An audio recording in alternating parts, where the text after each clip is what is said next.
ETF index mutual funds నేర్చుకుని stock మార్కెట్లో రాణించాలనుకుంటున్నారా? వెంటనే ఈ నెంబర్కి కాల్ చేయండి.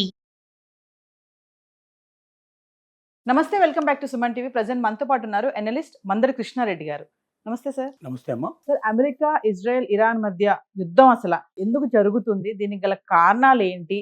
అసలు ఎవరైతే ఇప్పుడు ఇరాన్ సుప్రీం లీడర్ ఎవరైతే ఉన్నారో ఖామేని, ఎవరు ఆయన? ఇప్పుడు ఆయన చనిపోయాక అక్కడ భవిష్యత్తు ఏంటి అనేది ఒక్కసారి డీటెయిల్ గా మాట్లాడుకుందాం సార్. అమెరికా ఇరాన్కు మధ్యలో వయా ఇజ్రాయిల్ వేసుకుంటే ఈ యుద్ధం ఎందుకు వచ్చింది అనేది మనం ఒకసారి ఆలోచిస్తే, అమెరికా ఇవాళ ప్రపంచంలో చాలా పవర్ఫుల్ దేశం. ఇది ప్రపంచంలో ఏ మూలనైనా సరే, ఎక్కడున్న దేశాలైనా సరే తనకు లోబడి తను చెప్పినట్టుగా వింటూ తన చెప్పు చేతుల్లో ఉండాలి. వాళ్ళకు సంబంధించిన నేచురల్ రిసోర్సెస్ ఏవైతే ఉంటాయో అవన్నీ తను ఎప్పుడంటే ఎప్పుడు దాన్ని వాడుకోవడానికి వీలుగా ఉండాలి అనేటువంటి ఒక బలమైన దేశంగా అమెరికా ఇవాళ ఉంది ప్రపంచం లోపల. అమెరికాలో ఎక్కువగా తయారయ్యేవి ఏంటంటే బాంబులు, మిసైల్స్, తుపాకులే. అతిపెద్ద ఇండస్ట్రీ అది. అక్కడ ఈ వెపన్స్ అన్నిటిని ఎట్లా అమ్ముకోవాలి? ఊరికే తీసుకోమంటే తీసుకోరు కదా. రెండు దేశాల మధ్య యుద్ధాన్ని ప్రారంభించి ఇద్దరికి వెపన్స్ అమ్ముతూ తను లాభపడేందుకు ప్రయత్నం చేయడం అనేది మొదటి నుంచి అమెరికాకు అలవాటు. తర్వాత తను చెప్పినట్టు విన్నటువంటి దేశాన్ని లొంగ తీసుకోవడానికి అక్కడ సమస్యలు ప్రయత్నం తీసుకొస్తుంది, అల్లర్లు క్రియేట్ చేస్తుంది. ఆ దేశంలో ఉన్నటువంటి ఎవరైతే ప్రభుత్వాలు ఉన్నాయో ఆ ప్రభుత్వాల మీద తిరగబట్టేట్టు చేస్తుంది ప్రజల్ని. తర్వాత తనకు ఎవరైతే అందుబాటులో ఉంటారో, తన చెప్పు చేతుల్లో ఉండే మనుషులు ఉన్నారో వాళ్ళని తీసుకెళ్ళి అక్కడ పప్పెట్ గవర్నమెంట్ అంటారు దాన్ని.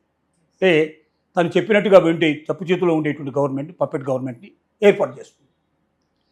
ఈ మధ్యలో మనం చూసాం బంగ్లాదేశ్ దానికి ఉదాహరణ. బంగ్లాదేశ్లో హిందువులు ముస్లింల మధ్యలో గొడవలు క్రియేట్ చేసి అక్కడున్న ప్రభుత్వాన్ని పడగొట్టి కొత్త ప్రభుత్వాన్ని తీసుకొచ్చి ఎప్పుడో 20 ఏళ్ళు 30 ఏళ్ల క్రితం బంగ్లాదేశ్ నుంచి వెళ్ళిపోయి లండన్లోనో జీవితాన్ని గడుపుతున్నటువంటి వ్యక్తిని తీసుకొచ్చి ఇప్పుడు అక్కడ ప్రధానమంత్రిగా అక్కడ కూర్చోబెట్టడం జరిగింది. నేపాల్లో కూడా ఇలాగే అల్లర్లు విపరీతంగా తీసుకొచ్చి జంజీ అనే పేరుతో అక్కడ గొడవలని క్రియేట్ చేసేసి నేపాల్లో చేశారు.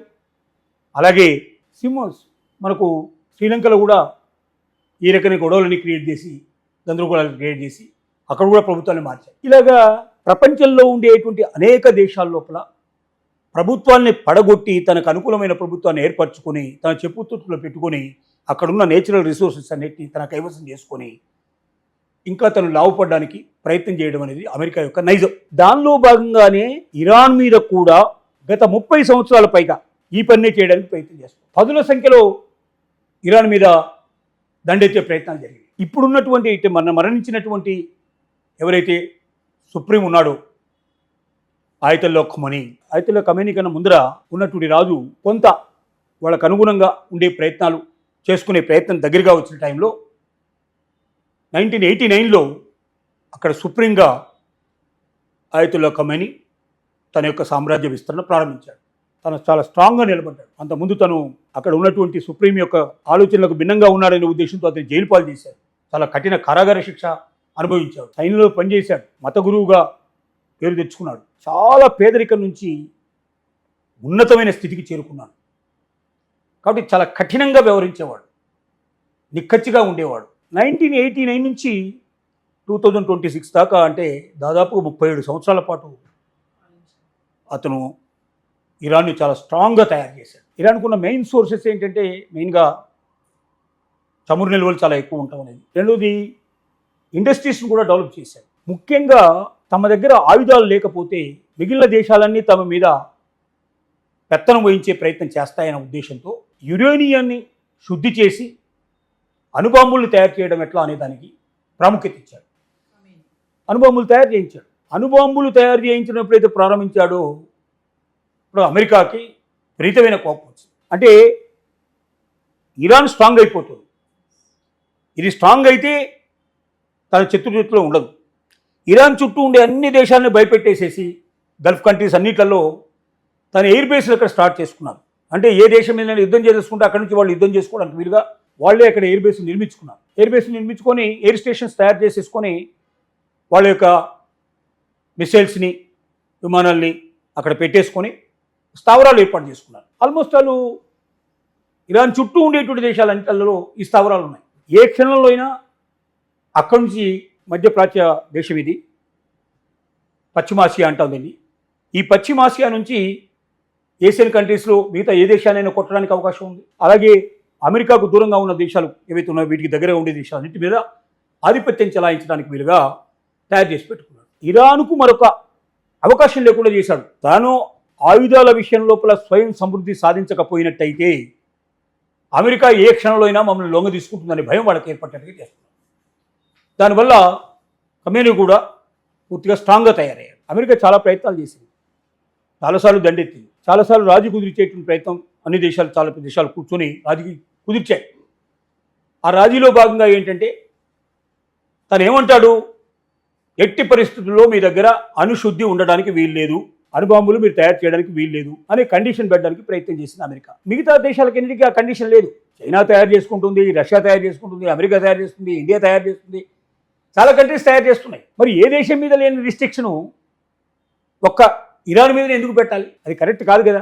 ముఖ్యంగా షియా దేశం అవడం వల్ల మిగతా సున్నీ మతస్థులు ఎవరైతే ఉన్నారో, అంటే ముస్లిమ్స్లో ఉన్న తెగల వల్ల ఒక దేశానికి ఇంకో దేశానికి పెద్దగా సంబంధాలు లేకపోవడం, కొంచెం దీంతో శత్రు దేశంగా కూడా దీన్ని చూడడం కానీ అక్కడక్కడ జరిగింది.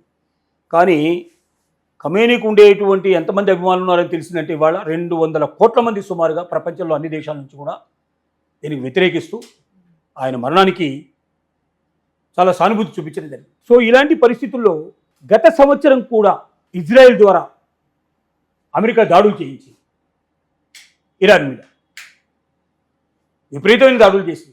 చాలా రోజుల పాటు యుద్ధం జరిగింది. ఆ యుద్ధంలో కూడా ఇరాన్ వెనకంజ వేయలేదు. ఇప్పుడు 2 మాసాల నుంచి మొత్తం తన యొక్క సైన్యాన్ని అంతా తీసుకెళ్లి 50,000 సైన్యాన్ని ముఖ్యంగా ఇరాన్ చుట్టూ ఉండేటువంటి గల్ఫ్ దేశాల లోపల ఆ ఎయిర్ బేసుల్లో మోహరించేసేసి సిద్ధపెట్టాడు. ఏ క్షణంలో యుద్ధం వస్తుంది, ఏ క్షణంలో యుద్ధం వస్తున్నట్టుగా భయపెట్టాడు ఇరాన్. చివరికి యుద్ధం చేయడం లేదని ఒక 15 రోజుల క్రితం 20 రోజుల క్రితం బొంకాడు. అంటే ఖమేనీ ఎక్కడ ఉంటున్నాడో, అతను ఎక్కడ కూర్చుంటున్నాడో, అతను ఎప్పుడు అవైలబిలిటీ ఉంటాడో అతన్ని చంపడం అనేది లక్ష్యంగా పెట్టుకుని 2 మాసాల నుంచి ఎత్తుగడలు వేసి వేసి వేసి వేసి మేము ఇప్పుడు యుద్ధం చేయడం లేదని నమ్మించి చివరికి అతను ఒక సమావేశాన్ని ఏర్పాటు చేస్తాడు. ఎందుకంటే శుక్రవారం రోజున సెలవు, ముస్లింలకి సెలవు, ఇరాన్లో కూడా సెలవు ఆ రోజున. శనివారం రోజు మొదటి రోజున ఏం చేస్తాడు, ఖమేనీకి ఉన్నప్పుడు అలవాటు ఏమిటంటే మొత్తం మత పెద్దల్ని కానీ లేకపోతే అడ్మినిస్ట్రేషన్లో ఉండే పెద్దవాళ్ళు ఎవరున్నారో మినిస్టర్స్ కానీ అధికారులు కానీ అందరినీ పిలుచుకొని అసలు ఏం జరుగుతుంది దేశం లోపల, ఏం అవసరాలు ఉన్నాయి అని మొత్తం వారానికి సంబంధించిన మొత్తం చర్చ అంతా చేస్తాడు. అతనికి ఉన్న అలవాటు మొదటి నుంచి కూడా. ఈ 2 మాసాల నుంచి ఎప్పుడు వీళ్ళు వచ్చి కొడతారో తెలియదు కాబట్టి, ఎందుకంటే మెయిన్ ఐడియా ఖమేనీని ఎత్తుకుపోవడం కానీ ఖమేనీని చంపేయాలని కానీ దృక్పథం అన్నది. ఈ దృక్పథంతో చేస్తున్నారు ఈ పని. సో ఏ క్షణాలైనా సరే వచ్చి తనని కబలించి తీసుకెళ్తారనే భయంతో 2 మాసాల నుంచి బయటికి రాలేదు, బంకర్లోనే ఉండడం అనేది జరిగింది. కానీ ఎప్పుడైతే యుద్ధం లేదు, యుద్ధానికి వెళ్ళడం లేదని ట్రంప్ ప్రకటించాడో కొంచెం రిలాక్స్ దొరికినట్టుగా యుద్ధ వాతావరణం ఏం లేకుండా గమ్మున కూర్చున్నారు. అంటే ఇదంతా కూడా ఎత్తుగడలో ఒక భాగమని గ్రహించలేకపోయింది. సో మన శుక్రవారం అయిపోయింది, శనివారం రోజున సమావేశమైంది. సమావేశం మరుక్షణం ఇజ్రాయెల్ నుంచి 30 చోట్ల, అంటే ఇదంతా కూడా ఖమేనీ కూర్చునే ప్లేస్ అంతా కూడా సెంటర్లో ఉంటుంది. ఆఫీసులు కానీ, ఆయన కూర్చునే ప్లేస్ కానీ, ఆయన రెసిడెన్స్ కానీ అన్నీ ఒకే చోట, మొత్తం టోటల్గా చాలా పకడ్బందీ అయినటువంటి ఏరియాలో ఉంటాయి. ఆ ఏరియా మీద ఇంచు మీద బాంబుల వర్షం పంపించారు. దాంతో అతను పైన లేకపోయినప్పటికీ కింద ఎక్కడో ఉన్నప్పటికీ పైనుంచి మొత్తం కూలిపోయి దాని మీద పడిపోయి, మీరు ఫోటో చూసుంటారు బహుశా, టీవీలలో మాటలో కనపడుతుంది మనకు, ఒక పెద్ద సిమెంటు అచ్చు మొత్తం పూర్తిగా దాని మీద పడిపోయి ఆయన మరణించడం జరిగింది. ఆయన మరణించాడు, ఆయన కూతురు మరణించింది, అల్లుడు మరణించాడు, కోడలు మరణించింది, మనవరాళ్ళు మరణించారు. సుమారుగా 40 మంది ఆయన మంత్రివర్గంలో ఉండే సభ్యులు కానీ అందరూ కలిసి మరణించారు. అయితే ఏమనుకున్నాడు ట్రంప్ అంటే, ఆయతుల్లా ఖమేనీ చనిపోయిన మరుక్షణం వచ్చి సరెండర్ అయిపోతారు కంప్లీట్గా, ఇరాన్ నా చేతిలోకి వచ్చేస్తుంది, నేను గెలిచినట్టే అని చెప్పి సంబరాలు చేసుకున్నాడు.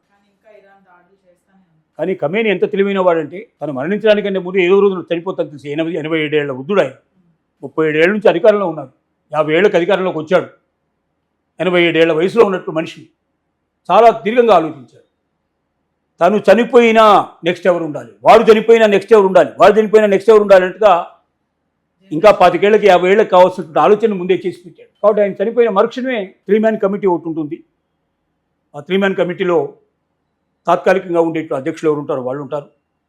రెండోది సుప్రీంకోర్టు చీఫ్ జస్టిస్ ఎవరు ఉంటారో ఆయన ఉంటాడు. ఒకరు మంత్రివర్గం నుంచి సమితిలో ఒక సభ్యుడు, దాంట్లో కౌన్సిల్ సమితి సభ్యుడు ఒకరు ఉంటారు. ఈ ముగ్గురు కలిసి ముందు ఇమీడియట్గా అధికారం చేతిలోకి తీసుకున్నారు. మొత్తం ప్రపంచం అంతా కూడా ఖమేనీకి తమ జెండాని అవనతం చేసి 40 రోజుల పాటు ఆయనకు జోహార్లు అర్పించే కార్యక్రమాన్ని తీసుకున్నారు. తర్వాత ప్రపంచానికి హెచ్చరిక చేశారు, మేము యుద్ధాన్ని ఆపడం లేదు, పగ తీర్చుకుంటాం, మా సుప్రీంని ఎవరు చంపారో వాళ్ళ మీద పగ తీర్చుకుంటాం, అప్పటిదాకా మేము నిద్రపోయే సమస్య లేదని చెప్పి ప్రకటించడం జరిగింది.